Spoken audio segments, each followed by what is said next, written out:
Hello everyone, সবাই কেমন আছেন? আশা করি সবাই খুব ভালো আছেন। সুষমাস লাইফ অ্যান্ড কুকিংয়ে সবাইকে সুস্বাগত। তো বিগত কয়দিন থেকে আমার মনের পরিস্থিতি বলো বা শারীরিক পরিস্থিতি বলো, কোনোটাই কিন্তু একদমই ভালো নেই। তো কেন ভালো নেই চলো সেটা সেখানেই তোমাদেরকে নিয়ে যাচ্ছি দেখার জন্য। শরীরটাও ভালো নেই। তো আজকে শনিবার দিন, এখন কিন্তু প্রায় সকাল 7টা বাজে।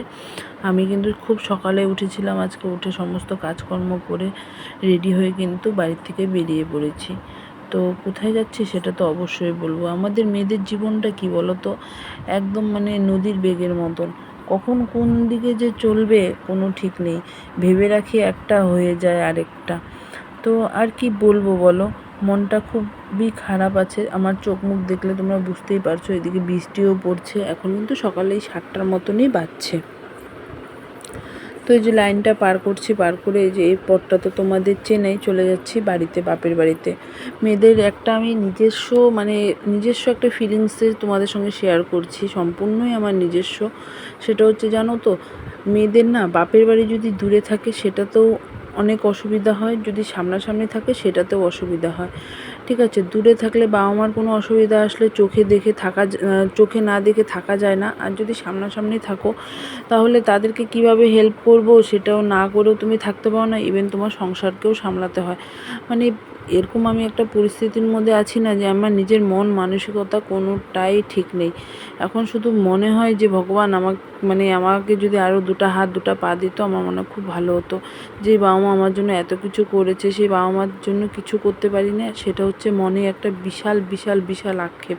ঠিক আছে, কিন্তু কি করব, বাড়িতে নিজস্ব সংসার আছে, বাচ্চা আছে, ফ্যামিলিতে আছে। তারপরেও আমার শ্বশুরবাড়ির লোক কিন্তু যথেষ্ট যথেষ্ট ভালো। কিন্তু তারপরেও তো তাদেরকেও তো খেয়াল রাখা আমার দায়িত্ব, আমার কর্তব্য।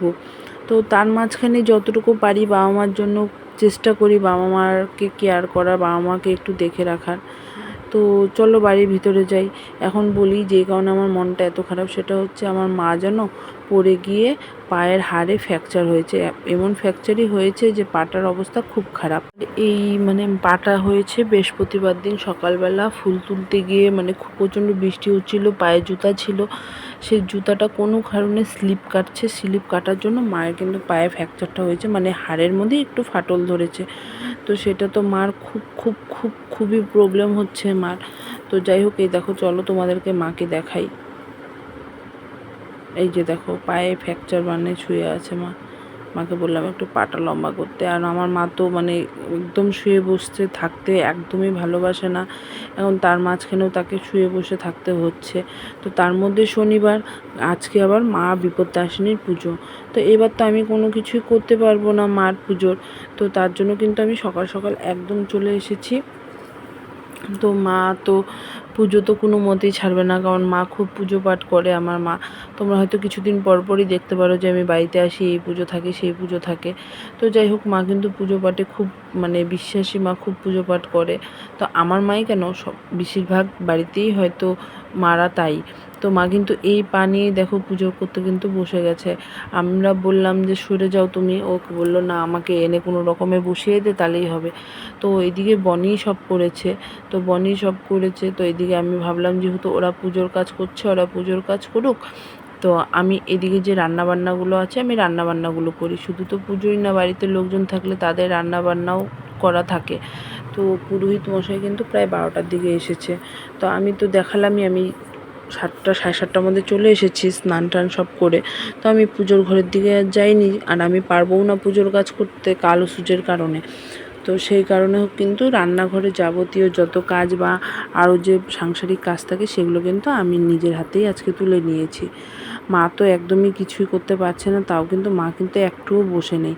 যতটুকু পারছে নিজে নিজে হেল্প করছে, ফলগুলোকে বেড়ে দিয়েছে, ফলগুলো তৈরি করেছে। বনি এদিকে সমস্ত পূজার জোগাড় করেছে। এদিকে দেখো, আমি কিন্তু রান্না বসিয়ে দিয়েছি। আমার রান্না কিন্তু অলমোস্ট হওয়ার দিকে। এদিকে করেছি বাঁধাকপি, এদিকে করেছি ভাতটা তো অলমোস্ট, এটা দেখানোর কি আছে, আর তাও দেখালাম। তারপরে করেছি এটা ঝিঙ্গা দিয়ে, ছোলার ডাল দিয়ে একটা চচ্চড়ির মতন। আর এদিকে করেছি দেখো ডাল। তো আরেকটা কিছু করব, কিন্তু কি করব এখনও বুঝতে পারছি না। তো মা উঠুক পূজা দিয়ে, তারপরে আবার বাচ্চাগুলোকেও মাঝখানে খাইয়ে দিয়েছি। তো এদিকে বোন কিন্তু আমার ভাস্তিকে ধরেছে, আর এদিকে আমার ছেলে মোবাইল দিয়ে বসিয়েছি। এদিকে দেখো আমার বোনকে আমার ভাস্তি কি যে কামড়ে ধরেছে, দেখছো? এই বাচ্চাগুলো না খুব দুষ্টু।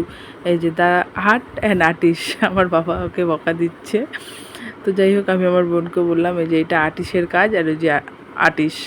তো যাই হোক, যখন দেখলো কামড় দিচ্ছে, তারপরে আর কিছু না করতে পেরে ও কিন্তু আমার বাবার কোলে উঠে পড়লো। তো যাই হোক, এদিকে কিন্তু দেখো পুজো পাঠও মোটামুটি কিন্তু কমপ্লিট। এখন মারা অঞ্জলি দেবে। তো চলো তোমাদেরকে বাইরে একটা জিনিস দেখাই। তো তার মাঝে বলে দিই, আমার ভিডিওগুলো যদি তোমাদের ভালো লাগে অবশ্যই লাইক কমেন্ট শেয়ার করে অনুরোধ রইল।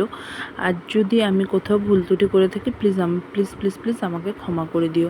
আর আমি 2-3 দিন থেকে ভিডিও দিতে পারিনি এই কারণে, এই যে বললাম বাড়িতে গিয়েছিলাম, বাড়িতে গিয়ে এখন কয়েকদিন ছিলাম। মাকে ডাক্তারবাবু 21 দিন বেড রেস্ট দিয়েছে। তো 21 দিন তো আমার থাকা পসিবল না, যেহেতু বাচ্চার পড়াশোনাও আছে, ঠিক আছে, আমার নিজস্ব অনেক পার্সোনাল কাজ থাকে। আর বাড়িতে মানে একটা পেশেন্টকে দেখতে গিয়ে সেখানে মানে ভিডিও করাটা, সে পেশেন্ট আমার মাই হোক না কেন, হয়ে ওঠে না। আর তোমরা যারা ভিডিও করো তারা তো জানোই যে ভিডিও করতে করতে কিন্তু কাজ করলে একটু সময় লাগে, একটু দেরি হয়, কারণ ক্যামেরা সেট করো, ক্যামেরার কোন অ্যাঙ্গেল থেকে ভালো ফটো আসছে সেগুলা দেখো। তো যাই হোক, এর জন্য কিন্তু আমি কয়েকদিন ভিডিও করিনি। এটা শনিবারে ভিডিও, তোমরা হয়তো এই মঙ্গলবার দিন সকালে এটা দেখতে পাবে। তো এদিকে দেখো আমার বাবার প্রচুর মাল ঢুকেছে। এগুলা হচ্ছে মাছের পেটি। তোমরা তো সবাই বেশিরভাগ মানুষই জানো আমার বাবার হচ্ছে মাছের আড়ত। তো এখানেও বাবার অনেক মাল ঢুকেছে। তো সবাই মিলে কিন্তু গাড়িতে মাল লোড করছে। তো এদিকে কিন্তু পূজাও কিন্তু হয়ে গেছে। তো পূজা হয়ে যাওয়ার পর চলো তোমাদেরকে একটু ঠাকুর ঘরটা ঘুরে, আমি তো ঢুকবো না, আমার ভাইয়ের বউকে দিয়ে তোমাদেরকে একটু দেখিয়ে দিই। আর মা বিপদনাশিনীকে বলি মা যেন সবার মঙ্গল করে, মা যেন সবাইকে ভালো রাখে। তো চলে আসলাম একেবারে বিকেলে, কারণ হচ্ছে সবাইকে খাওয়া দাওয়া দিয়েছি। মাকেও একটু ধরে বাথরুমে নিয়ে যেতে লেগেছে, একটু মাকেও একটু শুয়ে দিতে লেগেছে। তো তার মাঝখানে কিন্তু মা এই পানি দেখো এই যে হাঁটাহাঁটি করছে, কত বকা দিচ্ছি শুনে না, কাকে না রে, আমার বসে থাকতে একদম ভালো লাগে না। তার মাঝখানে কিন্তু মা খিচুড়িও করেছে আর হচ্ছে তরকারিও করেছে। তোমরা বিশ্বাস করতে পারবে না, মা এই পানিই করেছে। এই দেখো লেংড়ে লেংড়ে করতেছে। মাকে কিন্তু অনেকবার বলা হচ্ছে যে তুমি করো না, তুমি এসো না। তো মা তো আর কারো কথা শুনতে বাধ্য নয়, মার কথা আমাদের শুনতে হবে, কিন্তু মা আমাদের কথা শুনবে না। এটাই মার কাজ, মাদের কাজ। না তোরা একা পারবি না। তো মার এতটুকু চিন্তা স্বাভাবিক। তো মা এদিকে কিন্তু সমস্ত কিছু করছে, আমরা হেল্প করে দিয়েছি যদিও মাকে। তো মাই সবই কিন্তু করেছে। তো এদিকে বেশি লোক বলেনি, কারণ 13 জন তো আয়ও লাগবেই, ওই 13 জনকেই বলেছে। 13 জন বলেছে, কিছু আমাদের বাড়ির লোকও এসেছে। তো যাই হোক, এতটুকু নিয়ে এবার পুজোটা মা শেষ করলো, যেহেতু মার পাটা ঠিক নেই। তো আজকের ভিডিওটা এই পর্যন্ত রইল। জানি না তোমাদের কেমন লাগলো ভিডিওটা। ভালো লাগলে একটা লাইক করে দিও, তাহলে বুঝতে পারবো যে তোমাদের ভালো লেগেছে। আর হচ্ছে যদি কোথাও ভুল করে থাকি ক্ষমা করে দিও। তাহলে আসতে হবে, আসি। সবাই ভালো থেকো, সুস্থ থেকো, টাটা।